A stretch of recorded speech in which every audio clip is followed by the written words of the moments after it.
I've tried to get the Ken fit for this video. I'm wearing a shirt. I wasn't gonna show you my bare chest on video too. You know, maybe later. Right, welcome. I'm back, and I'm back with Barbie. I'm a doll, but I still want to party.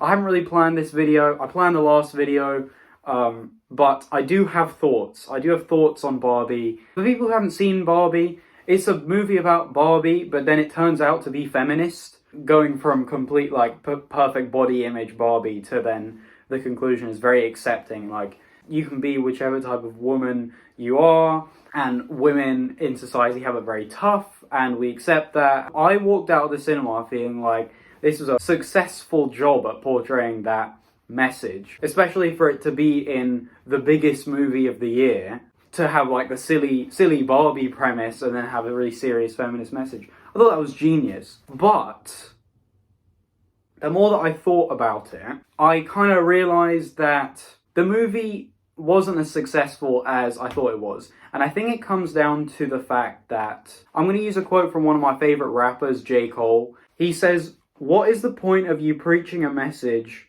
to those that already believe what you believe?"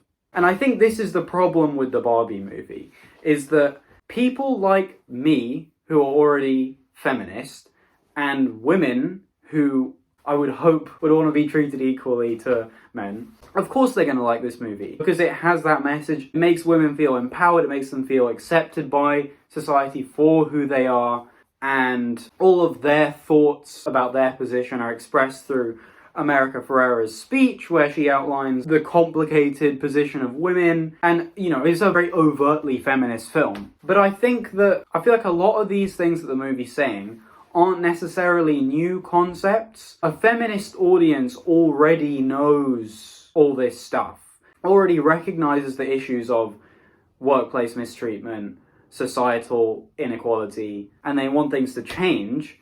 And this movie, being the biggest movie of the year, does make it seem like things are going to change because it's reached such a wide audience. But if we take a look at men, this movie claims to be targeted towards everyone.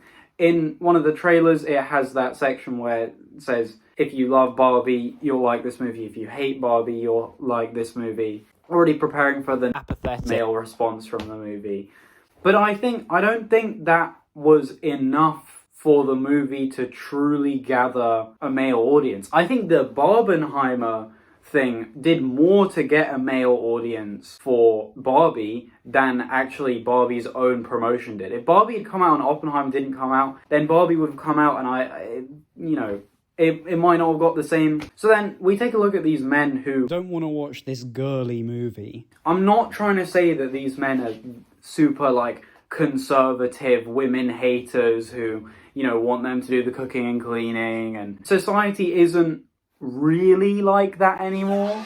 I'm generalizing, but effectively what I'm saying is that the movie references that in Barbie world, the female attitudes like girls' night and things are just very baked into society, and it's difficult for them to see what's wrong with it.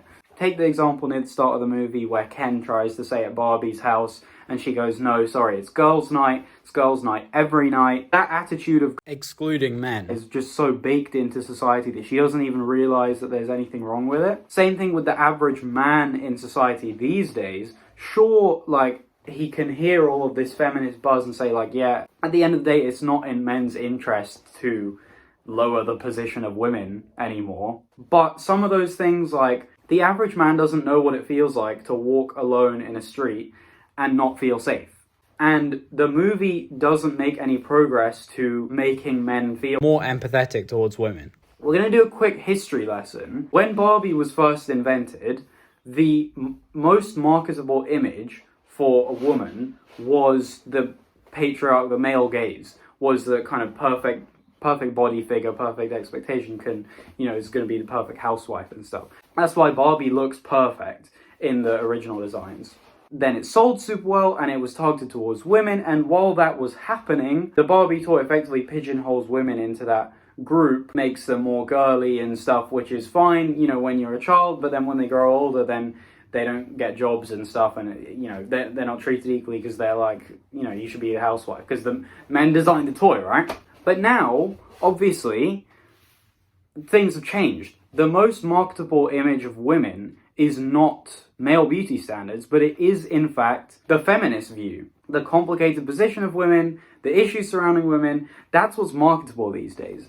So what the Barbie movie is Mattel, the company, making this movie to pander to a female audience, getting a massive box office at the end of it, and really not trying to change any of these issues at all. And the reason I bring up the J. Cole quote is because you're not shifting the societal perception of women in men's eyes, and you're reinforcing the role of women in today's society. I think what's also interesting is the soundtrack for the movie, which features, on paper, a very diverse selection of women. You want female rap, we'll get the biggest artist at the moment and the biggest artist of all time on the same song. You want pop, we'll get the queen of pop at the moment, arguably. You want body positivity, we've got Lizzo, or, well, you know, that one didn't really age well. You want the LGBT appeal, we've got Charlie XCX, we've got Billie Eilish. You know what I'm saying? It's a diverse group of female artists, but ultimately not anything that we haven't seen before. It's not challenging the perception of women in music. And so, say we had other artists like Little Sims on the soundtrack, who is pushing boundaries, being a female rapper who doesn't talk about the usual female rap stuff. But what I'm saying is that the Barbie soundtrack doesn't seem to accommodate room for those more boundary-pushing feminine artists, and only includes those who are who seem like they're experimental, but ultimately have already made it to the mainstream. And ultimately those artists like Lizzo, Billie Eilish, they were boundary pushing when they broke out a few years ago, but things have changed now. They were rightfully seen as experimental back then, but I think Billie hasn't dropped in ages. Lizzo's been involved with scandals, which clearly shows that there's more work to be done in the societal perception of women. So the soundtrack just feels like it's pushing that image that people remember when pop was experimental, and now it's not, at least in the mainstream. So that's why I think the Barbie movie is slightly unsuccessful. I think that's what the movie should have done. But at the end of the day, I don't know what Greta Gerwig and Margot Robbie wanted the movie to be. I don't know how much influence Mattel had on Greta Gerwig's creative control. Ultimately, if this movie wants to be a female empowerment thing, of just making women feel good and accepted in their current position in society, then great, film of the year. If women are going to come out of this film feeling confident, feeling like they can achieve and conquer the world, and that yes, there are these problems in the world, but now they have a voice to those problems, maybe other people have seen it, great, perfect. But if people walk out of the film saying, oh, society's going to be less sexist now, society's going to be less patriarchal now, not going to happen, I don't think. So, conclusion, Barbie is feminist.